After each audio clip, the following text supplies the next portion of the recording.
Hey ladies, okay, it's week 2 of your prep course, and we this week want to really focus in on your boots. What is going to be on your feet? That is the number one most important thing. Of all the things that we're telling you, you need to be hyper focused on getting quality boots and breaking them in really, really well before you hit the trail. In the material this week, we've given you some good tips about where to find boots, getting your foot measured, and some tips for breaking them in. But one frequently asked question that I get a lot that I wanted to touch on here is I have women who say, hey, I have a pair of trail runners that really fit me well. I have them really broken in well, and they just work really well with my feet. Can I bring those on my backpacking trip? And I used to say, yeah, sure, try it, blah, blah, blah. Now, of course, we can't force you to do anything, but now I would strongly recommend against that.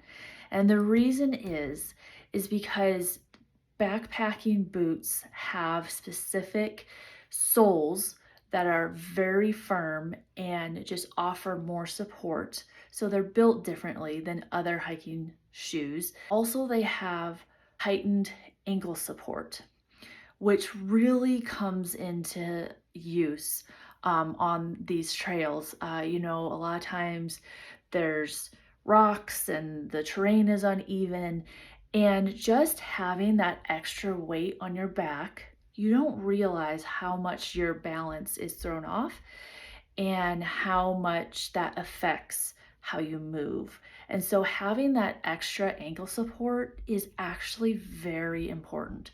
And so, we're never going to turn anyone away if you show up and you're like, these are the shoes for me, but I would strongly recommend that you get actual backpacking specific boots.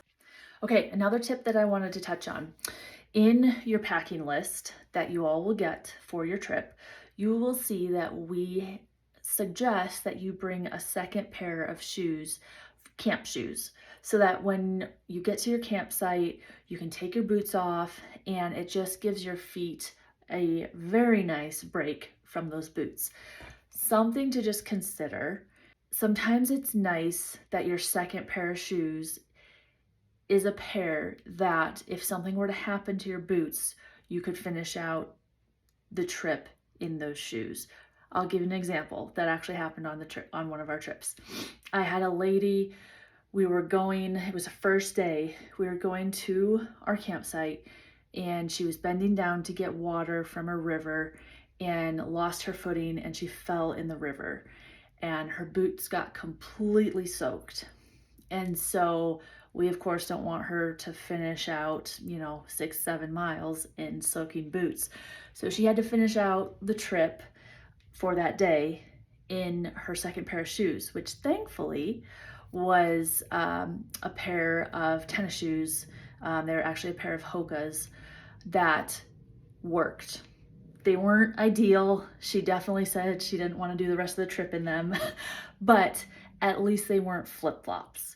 That would have been very hard. So just something to keep in mind when you're picking out your second pair of shoes. Make sure they're comfortable. You want your second pair to give your feet relief when you get to the campsite, but maybe stay away from flip-flops.